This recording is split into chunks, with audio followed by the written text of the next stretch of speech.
Hi, everyone, and welcome. I am Michelle Cobb, the publisher of AudioFile magazine, which is the #1 source for audiobook reviews in the world. And I'm really excited for today's conversation because we are, in fact, going around the world. We're going to be talking to Australian narrators, specifically talking about books by Tim Winton. So let me introduce our guests today in the order that they will be reading. And thank you, of course, to Belinda, who is sponsoring our event. Let's start off with Susie Doherty, who's an accomplished actor and a graduate of the Western Australian Academy for Performing Arts. She's a founding member of Bell Shakespeare Company and has worked with leading Australian theatre companies. As a voice artist, she's recorded over 15 award-winning books for Belinda, including Tim Winton's Dirt music and audiobooks by John Marsden. And in the pre-conversation, we were hearing Stig talk about how much he enjoyed those. And of course, you know, she's had an interesting career because she was also in a punk band. I love that. And perhaps you'll tell us more.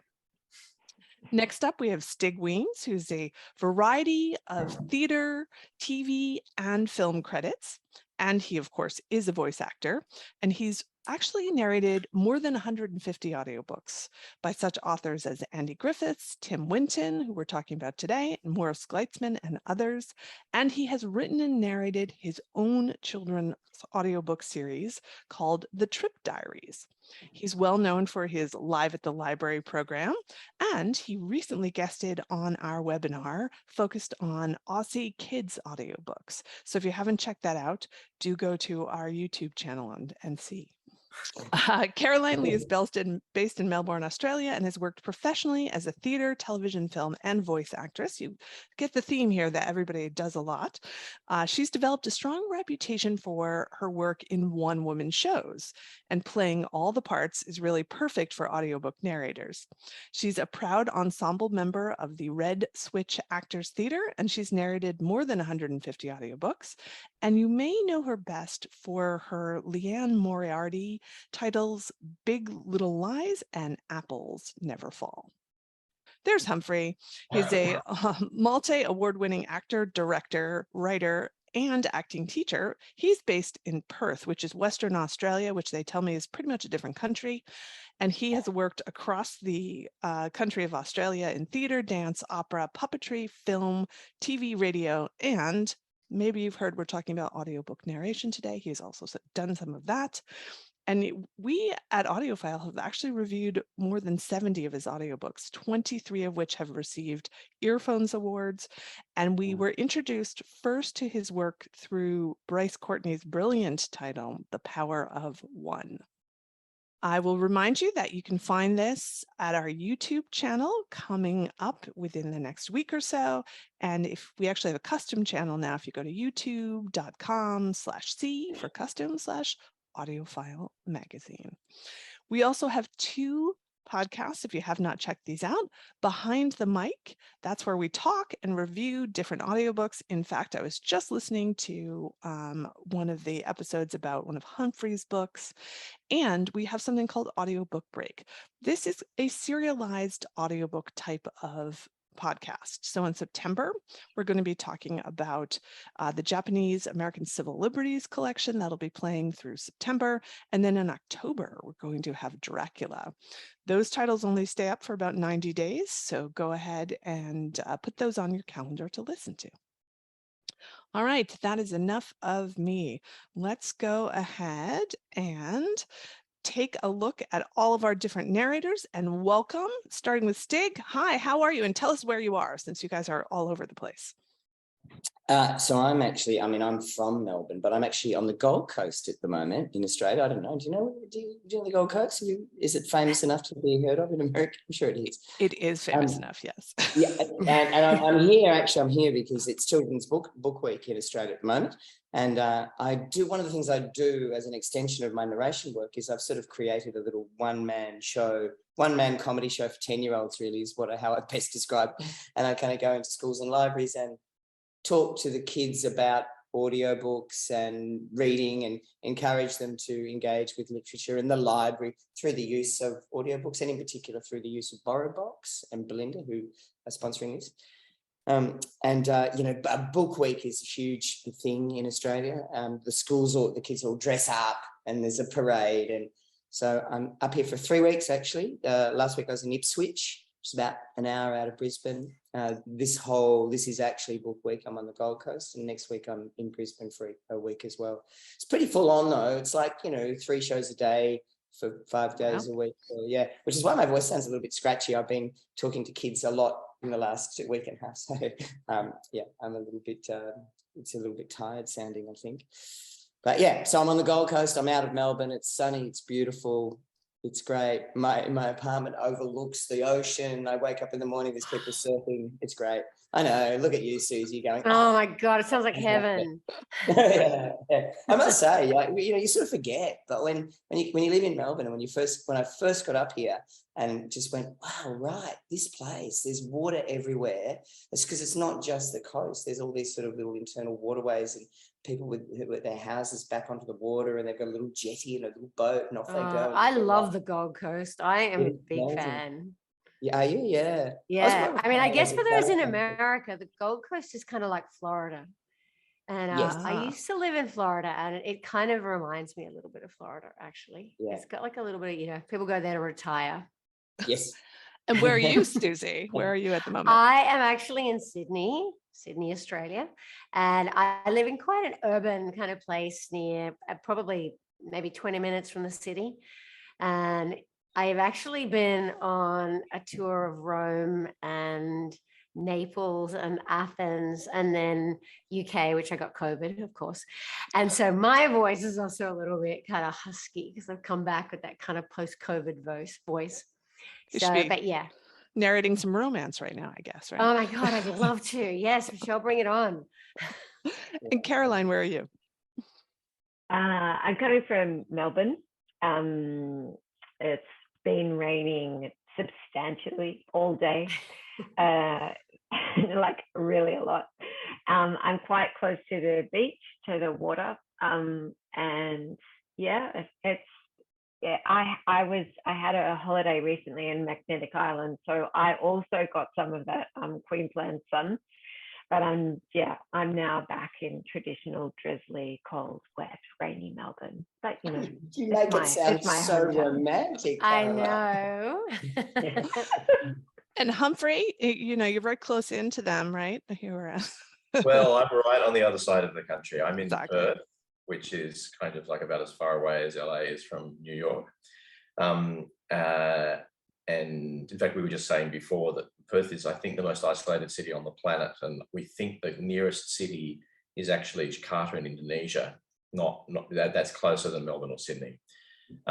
So it's winter here. So it's cold, but not as cold as it is in Melbourne. I'm actually in Fremantle where I live, which is, as a matter of fact, it's where Tim Winton lives. Wow. At least I'm pretty sure he's still living here. He certainly has been a Fremantle resident for a long time. So this is kind of his stamping ground. He grew up in Albany down the coast. Have you bumped into him at a coffee shop or a bar around? I don't know that I've ever bumped into him, which is strange because he's quite a big guy. But there's a lot of space here in Western Australia. So I'm in Fremantle. So Fremantle is actually like its own little city. It's about half an hour from Perth on the train, and it's its own little ecosystem. It's the port at the mouth. Humphrey, I actually lived in Perth when there was a plane strike, for a month, where there were no planes in or out of Perth, and that's when you really felt the isolation. It was like the idea of driving across the Nullarbor for 3 hours, no one did it. So it was just this strange place. You really feel isolated. Yeah. When you say drive across the Nullarbor for 3 hours, what you mean is 3 days. Oh, 3. Oh, yeah. Sorry. 3.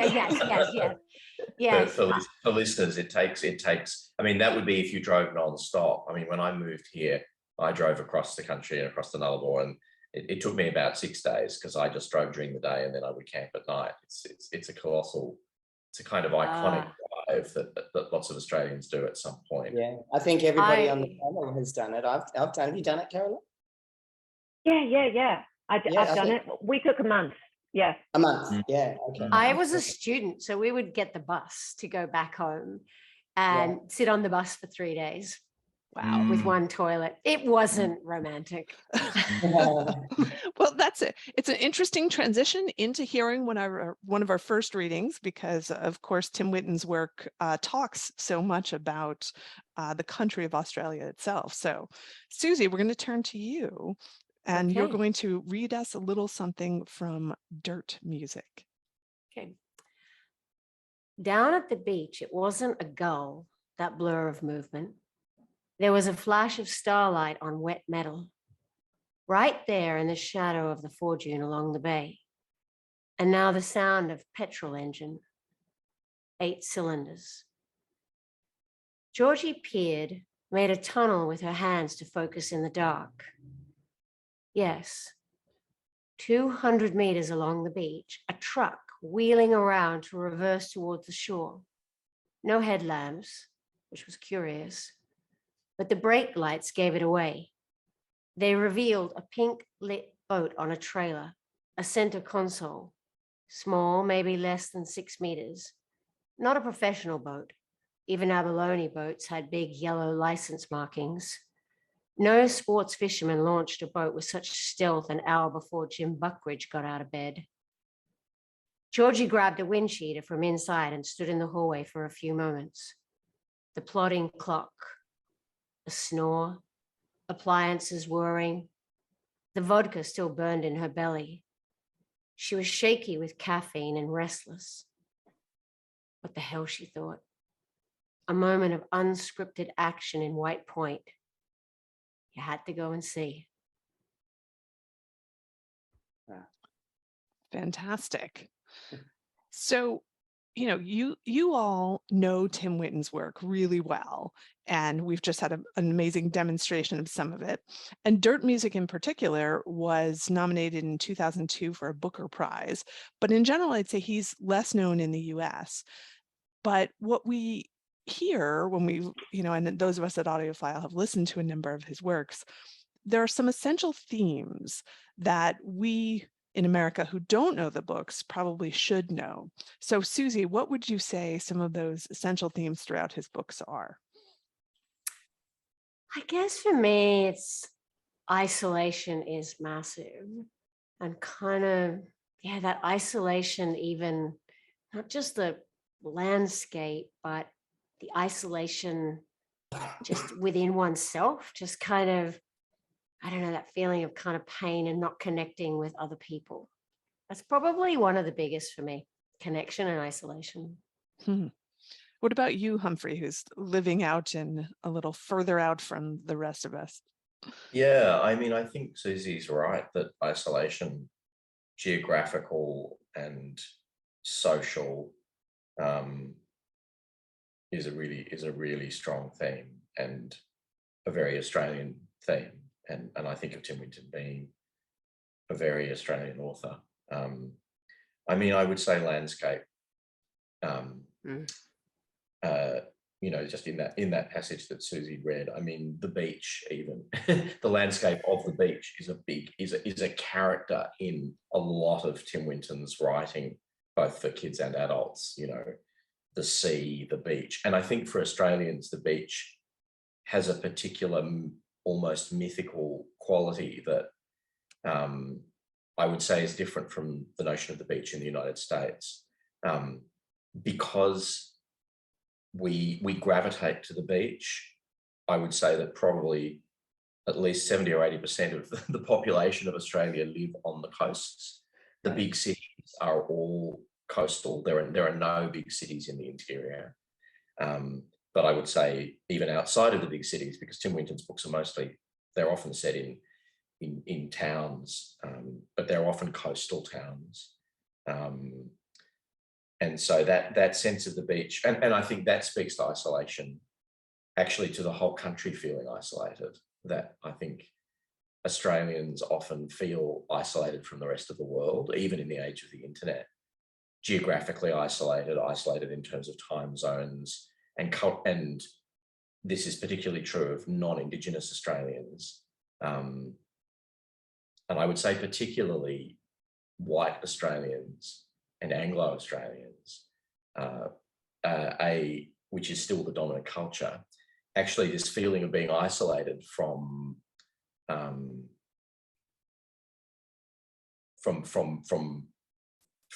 Europe and England and America, and this strange sense of something happening elsewhere, I think is a very, that feeling I think is very strong in Tim Winton. Yeah, and actually, can I just say to Humphrey's point, I just was, for some reason, maybe because of my trip, like that I just went on, but the Writers was kind of just in the back of my mind, and I don't know if anyone's read the Writers, but it's Tim Winton going to Europe and away from Australia, and it's really interesting, that contrast. Yeah, that's actually, I narrated that book, and that's my favorite Tim Winton book. Actually. Mine too, actually. And it's apparently not necessarily his most popular, because lots of people don't like the fact that it's almost entirely set. Well, it is entirely set in Europe, but it's absolutely, to me, it's just as you said, it's sort of Tim Winton land in reverse. And because I think the other, for me, the next big theme, and then someone else should speak, is I think particularly, well, as a man, I feel like there is a kind of a way that Tim Winton writes about masculinity, and that is, and particularly a kind of internal and inarticulate masculinity that he gives language in his prose, that is very powerful and very distinctive. And there's almost a kind of a homo Wintonius. There's a type of Winton man that is kind of struggling to work out what's the right thing to do, and struggling to fit in, and not quite sure what women want him to be, and the main character in the Writers is very much that sort of man too. Yeah. I was thinking about that, what you were saying then about the beach and how much that really informs a lot of his work. And maybe I'm wrong about this, but I think a lot of the time we go to the beach to reflect. It's a sort of a place, it's sometimes can be quite a lonely place. And I think that all or most of Tim Winton's characters have that sort of solitude, that melancholy in them. And it's almost like that marries really well with the beach. You know, that seems to be a place that, I know that's what I do. I go to the beach at night and sit and ponder, you know, and it feels like that's a place to do that. And that sense of, I don't know, sadness almost, you know, you're quite happy to indulge when you're by the water in that melancholy feeling. It's quite satisfying to be like that. And so maybe that's part of it too. I don't know. What's interesting when you say that, see, because I think about, like, I live in Sydney, and, you know, for those of you who've been to Sydney, the Sydney beach is packed. It's like Coney Island. It's packed. Yeah. There's no solitude. But just thinking about how the sun sets in the west on the beach, and you sit there and you do get that solitude, and on the east it's such a different feeling, and it's like no surprise that he is from Western Australia. But it is very different, the beach in Western Australia. I mean, that whole thing of sitting on the beach and watching the sunset is really quite overwhelming. It's, but the first time you see that, you do kind of go, oh wow, this is quite weird and stunning. Like, it's incredibly beautiful. So maybe. Well, it seems to me that we should hear a little about the beach, and Humphrey's reading from The Turning is from the story called The Family. So let's turn it to him for the next moment or so. With the board under his arm, Leaper jogged the few steps to the water and plunged in with a shout. For the first few moments, he just put his head down and paddled to distract himself from the cold. But after a few minutes, he was comfortable enough to enjoy the dappled seagrass, the green sandy holes passing beneath him, the rhythm and repetition of the stroke, and the easy grace of his own body. There was something beautifully mindless in a long paddle or run or swim, a spaciousness he embroidered with whatever silly ditty came to mind to keep time. After the giddy relief from training, the muscles of his arms and back felt hungry for it again. When he reached the inside reef, he sat on his board a moment to find the passage through the limestone and coral. White water pounded across the shelf, and the gap was narrow. When he was through, He began the business of duck diving under broken waves until he reached the channel. There was a lot of water moving out here. He was 500 yards from shore. The swell seemed to be picking up. He returned to the jittery feeling he had before he hit the water. As he paddled, a lone surfer dropped down the face of a big, reeling right-hander with the kind of confidence that marked him out as a local. He jammed a turn hard up towards the falling lip and then seemed to hang in the waves' churning guts for a few seconds before a rush of trapped air spat him out. Beautiful. Yes, indeed. So, I hear you guys talk about Tim Winton observing the natural world, and here we're sort of experiencing becoming a surfer. So I'm curious, Humphrey, you have some experience in this space, but how do you place listeners into that world? Are you thinking of the landscapes or in the sea? Like, what are you doing to help us understand that and feel that so much? I don't know. I mean, I'm reading, so I suppose I'm engaged with the language and the words, and I mean, Winton to me is a very visceral writer, so it's very the images are incredibly strong, and he literally writes about what he sees and smells and feels. It's very physical, sensory language, and so I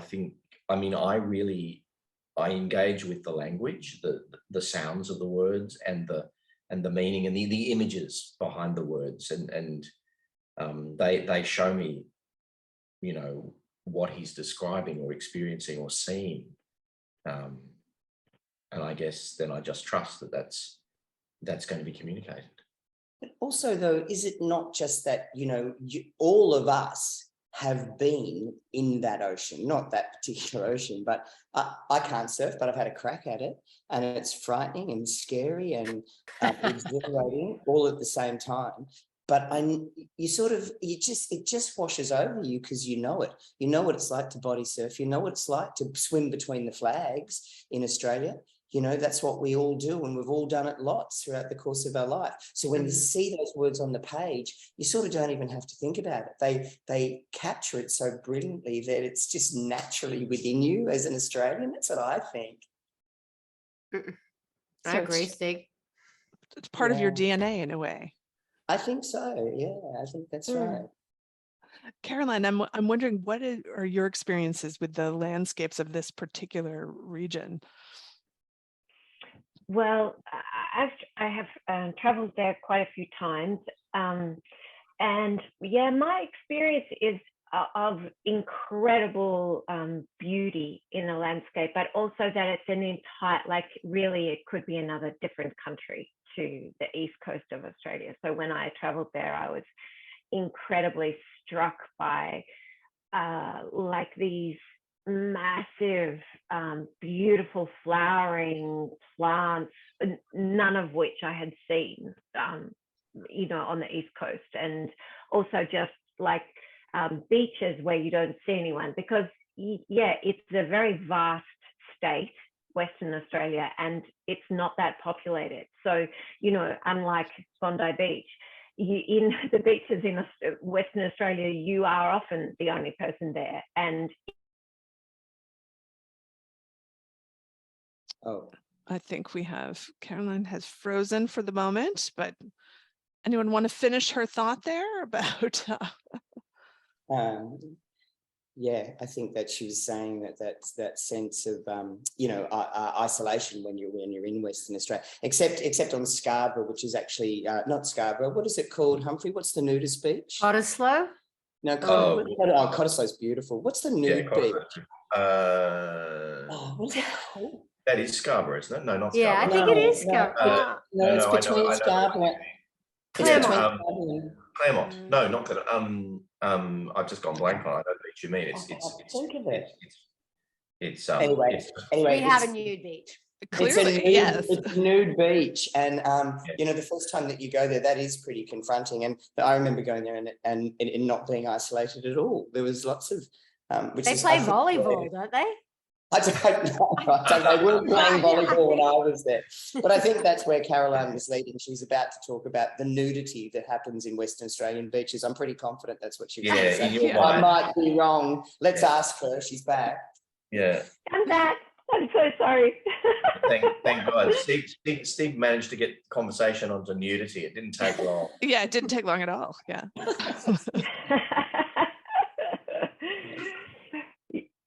Yeah. Anyway, you know, like that. I think what I was going to say, I was just riffing really off what Humphrey was saying about how we live on the, you know, aside from Indigenous peoples, that we know for the most part we live on the edge of the country, and yet there is this sense of this massive landscape behind us, and heat comes off it, and wind comes off it, and you know, and it's a kind of emptiness that, so in a way, when you're on the edge of Australia, you've got emptiness in front of you of ocean, and you've got emptiness behind you of landscape. And as well, I feel like that informs our psyche, but it also is really captured in a lot of Winton's work, I reckon. I really do think of him as being a great sort of poet of the sea and the beach, more than almost any other. I mean, if I think about even other West Australian writers, because I think actually some of what we're talking about is a feature, especially of Western Australian writing. And Randolph Stowe, who is, you know, one of my favourite Australian authors, and I've narrated a few of his books. He was a West Australian writer and poet, and in almost visionary actually. But he writes much more about the inland and like the wheat belt and the actually journeys into the interior, into the islands. Even the Merry-Go-Round in the Sea, which is probably his most famous book, actually is mostly about the inland. Whereas Winton really, I think, is pretty steadfastly looking out towards the sea. He doesn't write that much about the desert. And there's that, to me, there is that sense of yearning that I think Australians in particular, I mean, it's a universal thing, isn't it? I must go out to the sea again, that yearning for the sea.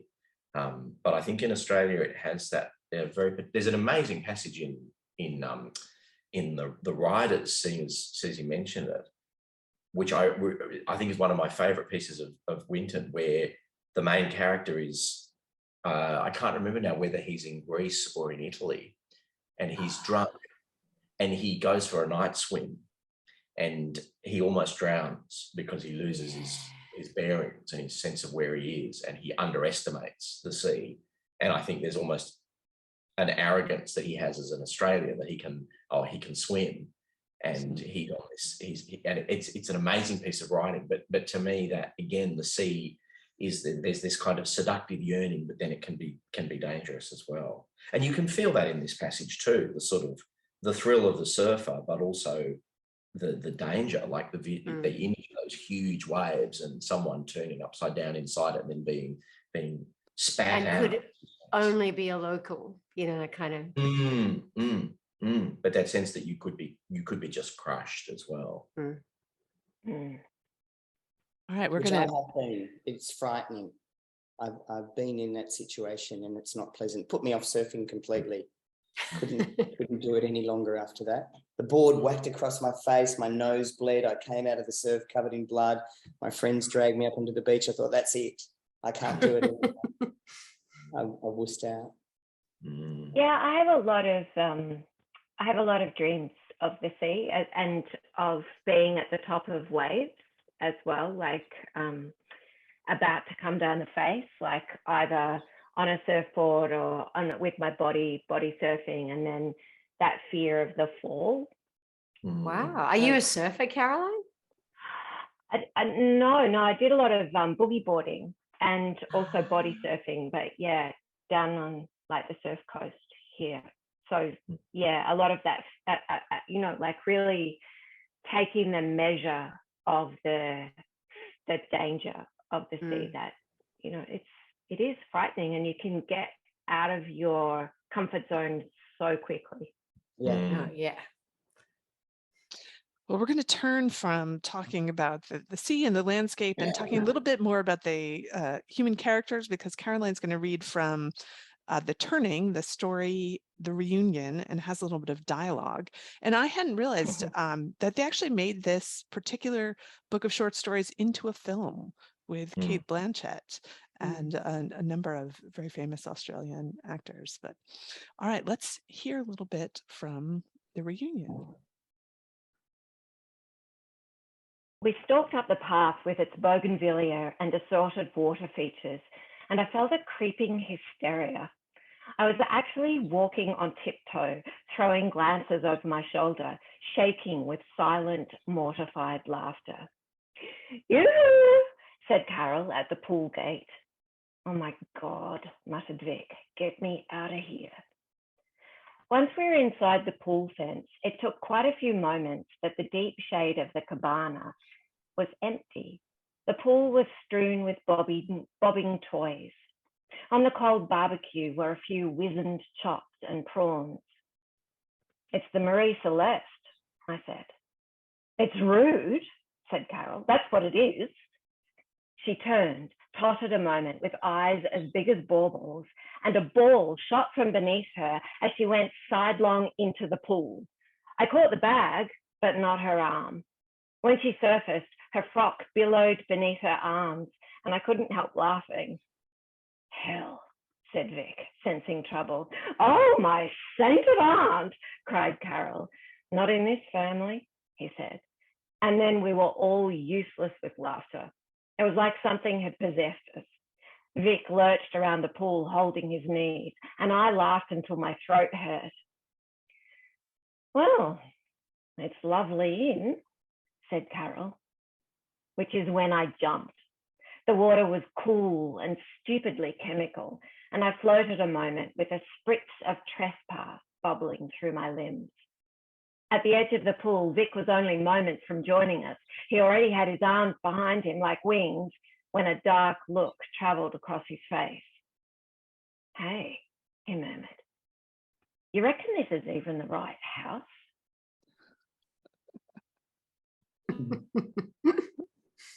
So we've got, male and female characters here. A critic wrote that Tim Winton brings out the best in women and the worst in men. And I'm curious, what you would say to that. Do you find that accurate? Not really. I mean, it's a good line. I mean, I think the thing about Tim Winton is that he shows incredible empathy for, all of really so much empathy and understanding for the complexities of all of the characters that he portrays, and women and men alike, really. And one of the things that I really love about him is, I guess, how the very subtle details of the Australianness of the characters. Like, we really, really know who they are. Well, I feel like I do. Like, I feel like they leap off the page. I know, oh, this is like my aunt Mavis. This is like, someone I went to uni with. This is like someone I grew up with. Like, they're people who are in my life or have been in my life. So yeah, that's what I would say. And that also, I feel like that is another really strong theme in Winton, is family, and the sort of ways in which we are both trapped and also kind of created by the complexities of our families. And for me, one of my favorite Tim Winton books is Cloud Street. And, that's about the two families who live in the same big sprawling building and how they create each other, I suppose. Excuse my very curious cat. She loves to be. That's all right. We all know Zoom, cats, dogs, it's all part of the experience. I love that, though, what you said, Caroline, that he really does capture that quintessential Australian feel, but so effortlessly, doesn't it? It's like the tiniest little thing, but you just know. It's like, and yeah, you absolutely go, oh, I just know so many people like that. But it's some tiny little quirk or a turn of phrase or something that you just completely identify with. But he just seems to do it in that laconic, kind of easy way, the Australian way, I guess. There's a great line in Yeah. that passage that you just read, Caroline, that made me think about what Stig was just saying. It was the phrase "useless with laughter," and to me, that's a classic example of the way Winton uses the Australian vernacular and weaves it in to the prose in a poetic way. But it's poetic and it's not self-conscious. It's because I think that is uniquely Australian. I don't think that's the case in the States. That useless is a term. It's a very particular. Australians have a way of saying useless that it can be dismissive, it can be affectionate. You're useless when you can't do something properly. But then we were useless. It's like we were helpless with, but it's not helpless with laughter. That expression useless with laughter is almost Shakespearean in the way he takes a very Australian usage of and creates something totally. Like, I suspect useless with laughter might not have been used before, but the way he does it is totally. But you're quite right. It's beautiful. Yeah. It's really beautiful, though, isn't it? I love it. Yeah, it's great. It's mystery. And the other line I really love in this passage is when Carol says, "Well, it's lovely in," like for me, like the sort of the dry humor, the understated humor of that is like so classic Australian, I reckon, especially of that kind of woman. But actually, even that phrase, I reckon that is uniquely Australian. Like in Australia, what's it like in? What Australians say about being in the water, in the sea, or in a pool, or in the river. What's it like in? Which is another example of that. Language. It's a classic thing too, to be the first one in, that you always say it's nice in, because you want everyone else to be in, and you don't want to be in by yourself. So even if it's freezing, you go, it's nice in. But what that means to me is that, like, being in has a particular, it means being in the water, but it has an emotional, like, when you're in, it's sort of like, it's a way of actually being at home in the water, which I think is uniquely Australian. It's no accident. There we move from the beach. What's the passage about? Being in a swimming pool. And there's references to the Mary Celeste about it looking deserted. Like, you can't escape the kind of nautical imagination. But it's like where he's most comfortable too, isn't it? Like around water, It's where all Australians are most comfortable. I suppose that's true too. And what was the other line, Carolyn? A spritz of something? Oh yeah. That's a beautiful line. A spritz of trespass. Bubbling I loved that. So I'll ask you, a lot of his characters struggle with demons, and there's some emotional punch to that. So I'm curious how you balance that emotional impact of kind of becoming these characters and their struggles and dealing with their struggles as you're reading to us, really. I'll start with you, Susie. Wow. The Writers was the first book I read, also of Tim Winton, and then with Dirt Music, that there are demons. And I guess when you're reading, it's funny. You just read and you do go there, but you're lucky the clock chimes and it's time to stop, and you kind of just, I don't know, it lingers and you kind of leave it and come back. But I don't know. I'm not so sure. They just, it's like a residual thing that just stays with you, and you're kind of glad when it's over.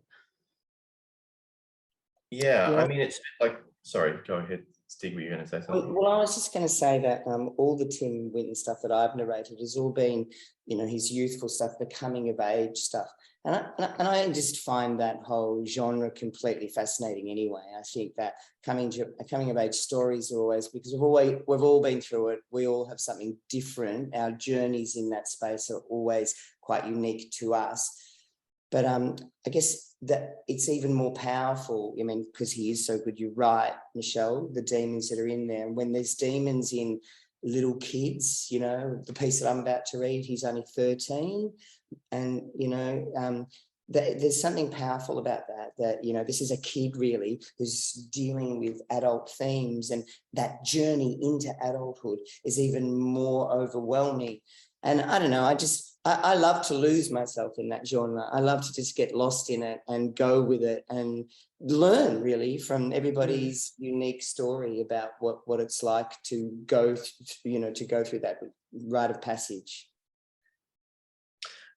Yeah, I think that phrase "rite of passage" is generally applicable to all of Winton's writing. And without wanting to go too far into this, he grew up. I'm pretty sure it was his father was a Salvation Army officer, and Winton himself therefore grew up influenced certainly by Salvation Army Christianity.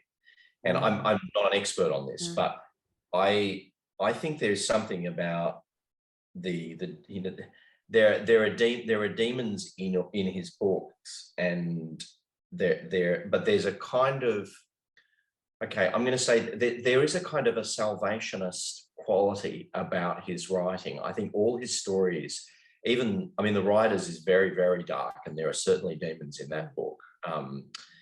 You know, and it goes to very dark places, but there is a sense of kind of redemption, actually, or of going through the dark and emerging into something. And it doesn't matter how old the central character is, whether it's a teenager or whether it's, you know, a man having a midlife crisis. And I think there is something quite salvationist, and I don't mean that as a judgment or I don't want to put him in a box, but I think the stories, I mean, in terms of your question, Michelle, I mean, I've never experienced reading his books being, you know, you go to dark places, but you emerge somewhere stronger or wiser, or, you know, there are other writers that are much more emotionally challenging in terms of leaving you in a dark place. I mean, I think, you know, I've read a lot of Patrick White, for example, and you know, his books, they're much harder to shake off, actually. With Winton, I think it's yeah, there's something healing about his style and his intentions. That is so. I think that's so astute, and I completely agree. And I didn't know that about him, that he grew up in that way. But that would make sense. Because there is that sense. He'll take you there, but there's a dangle of hope or something. There's a sort of a lifeline out of all this bleakness. Yeah, it's very astute. Well, that, you know, is the perfect sort of intro into your reading, Stig. You'll be taking us to That Eye, the Sky. Yes. My name is Morton Flack, though people call me Ort for short. Ort is also the name for bum in our family. It means zero too, you know, like naught. But in my case, it just means Morton without saying it all. My dad's name is Sam Flack. Mum is called Alice. Her last name was different when she was a maid. Tegwin, in the next room with her magazines, is my sister. She finishes school next month. Grandma lives in the room behind with her piano she never plays. She never does much these days. That flaming rooster going again. The light slants down funny on my desk from the lamp Dad fixed up there on the wall. I should be doing Burke and Wills, but they don't seem very bright blokes. Instead of listening to the night coming across from the forest, all small sounds like the birds heading for somewhere to stay for the night, the sound of the creek tinkering low when everything gets quiet, the chooks making that moo sound they do when they're beginning to sleep, all wing to wing up under the tin roof of the chook house. Sometimes in the night, I can hear their poop hitting the ground. It's so quiet. Sometimes it's so quiet. Dad says you can hear the dieback in the trees, killing them quietly from the inside. At night, the sky blinks at us, always looking down. The sounds of the night aren't really what's keeping me from Burke and Wills, though. It's Dad. He's not back. But I'm not worried. Thank you. This was the first book I ever did for Belinda, actually, years ago. Really? Wow. Yeah. Wow. I had been, I reckon if I went back and listened to it now, I'd go, oh my God, stick this to it. I was actually, I'd started narrating audiobooks because I volunteered at Vision Australia, just because I wanted to improve my work as a voice actor, really. That's what I started doing. And I think Belinda got wind of me because I got given a lot of kids' books to do. And yeah, they reached out and asked me to read that book. It was the first one that I did. And it went on to win a TDK Audiobook of the Year award. TDK tape it was. It was a tape. Oh, yes. wow. And it was Actually, Stig, when you were reading, I was remembering, I completely forgot that I'd seen the stage production even before I'd read any Tim Winton. Wow. And it just totally came alive again. Yeah. And because quite a few of them be stage productions in Australia, and they're really visual, aren't they? You know, Yeah. and his writing, and yeah, you just completely took me back there. Yeah, well, it's true, isn't it? It does. His writing really does lend itself to the stage, I think, because it is so visual the way he writes. It is almost like a play, the way that it's written. But yeah, so and when I got given that to read, Michelle, when you gave me that, it brought back memories, and you know, that first experience of being a narrator all those years ago and learning the ropes and, you know, trying to understand what it was all about, really. But yeah, and I just remember falling in love with that book. I just loved it so much. And I think, you know, it was my first coming of age book, and I've done a few since then. I really, like as I mentioned, I love that genre, and yeah, it really moved me. I remember being quite emotional in it. Yeah, it was good. It's it is a great passage, and we get a sense of that emotion in it. But for an American, right, that we're actually learning something. Like, you know, when I first heard it, it was chook. What's that? So there's, you know, that's another great example of his kind of fearless localism. The chooks. I was thinking that when you were reading it to American listeners, like, what's a chook? Yeah. The chook house, yeah. I mean, that image, the sound that you can hear, he feels like at night sometimes you can hear the sound of the chooks pooping, hitting the ground. I love that image. That's that's classic because it's sort of ridiculous and funny and also sad, actually. Yeah. There's a kind of that actually makes, there's something else. I think it's an amazing piece of writing, and there's a kind of there's a melancholy in that, which I think is also very, very typical of Tim Winton. That melancholy, it fits in with that isolation, that loneliness. Like, where's Dad? When's he going to come home? Yeah. And, you know, the references to Dad saying he can hear the sound of the dieback. And I don't know whether in America you know what dieback is, but it's, you know, basically this disease that's killing, you know, the land and trees spread by soil. And so it's an image, that image to me, like, instantly I think the dad is some sort of, you know, there's a kind of almost a depression in the idea of a dad saying he can hear the sound of, you know, it's like being able to hear climate change or something. Yeah, but he even sets it up before that with the light slants down funny on my desk from the lamp that fixed up there on the wall. Like, he could have just said that, you know, the lamp was on the desk, but it was Dad who put that up there on the wall. Dad. It's all about Dad, and when's Dad going to come home? Exactly. And it's going to be okay. He's reassuring himself. I mean, the other thing is so Australian, and I mean that a lot of American readers might not know, like the reference to Burke and Wills is meant to be studied, which every Australian knows is a story about two explorers who died in the middle of the outback. So it's a story of tragedy and failure and isolation, Yeah. you know, it's probably And the Maud's most. observation that they're not very bright is actually quite, Yeah. true. That's right. That's right. For Australians, these explorers are as archetypal as kind of, Wild West. For Americans, it's Billy the Kid or, Jesse James. For Australians, it's, the equivalent would be Ned Kelly. They're all stories of failure and Yeah. kind of tragedy. But these books are an education, I would say, into the what's important with Australians, the different phrasings, and also the different accents and sounds. I don't think that if I read these books with my eyes that I would capture all of this, because I wouldn't know how it sounds. And you're doing all the different regional accents, and I wonder, is that a challenge as you're recording these? The stories, you've seen the landscapes, but as you're doing each accent, is that? I think going back to Caroline's thing about how we know these characters, he's very good at capturing vernacular, and they're very clear and we can see them.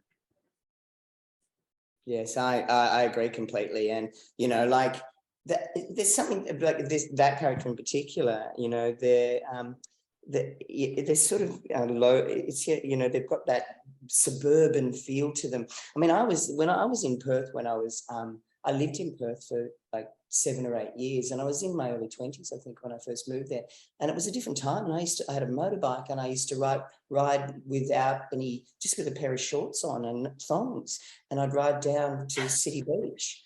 And it was bogany in a way, this sort of, and it was all, the language was all about that, dropping your G's and, how you going, mate, and good on you, going, jump on the bike, on the beach, and have a swim, man, and grouse, and that feel, that sense of freedom, and that was in me because I'd lived it, the freedom of riding my motorbike down to the beach and going for a swim with my mate.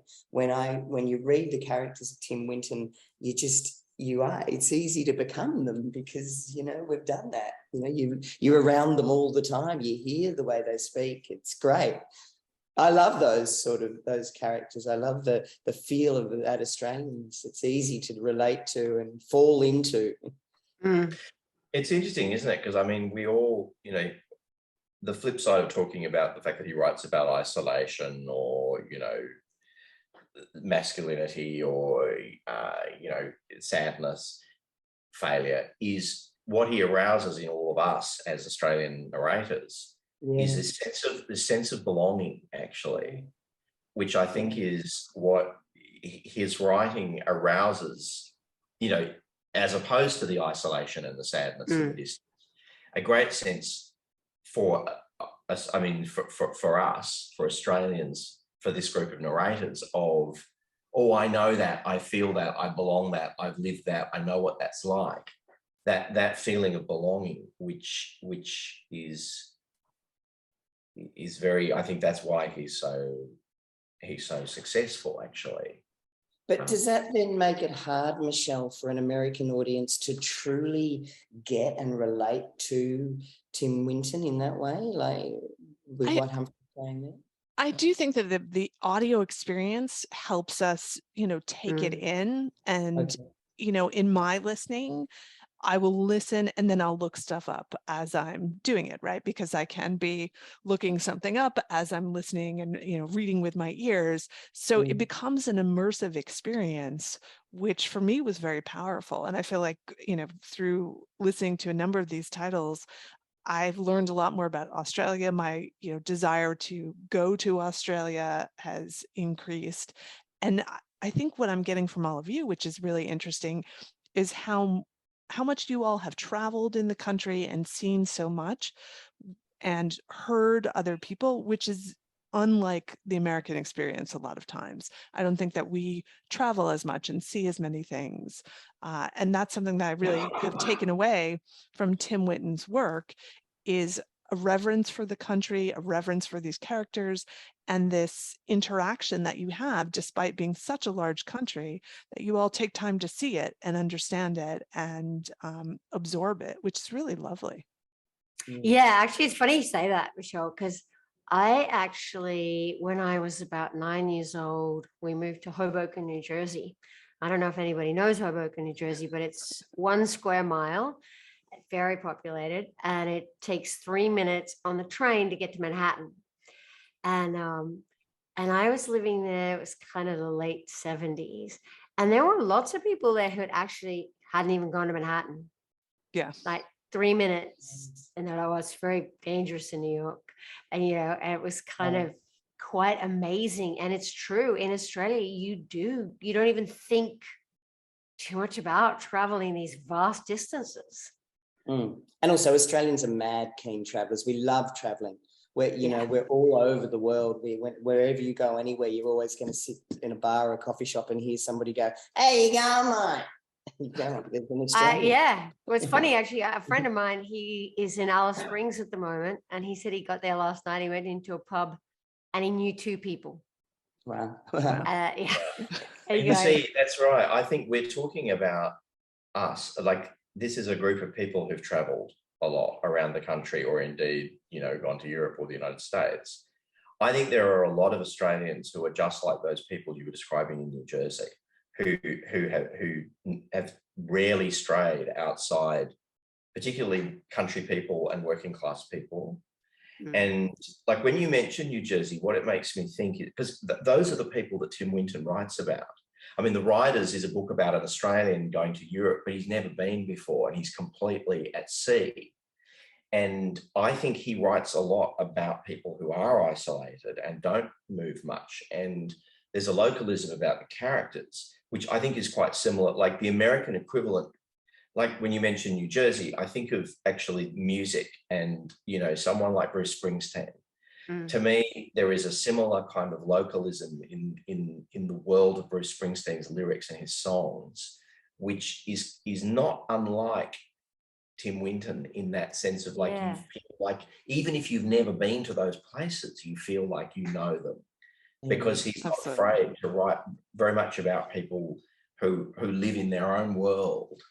And also, like in Bruce Springsteen, there is that sense of yearning and, the darkness on the edge of town, and that, I mean, he's the one who springs to mind, but I think Winton is a kind of Bruce Springsteen of Australian literature. No, that's interesting. It's a good connection.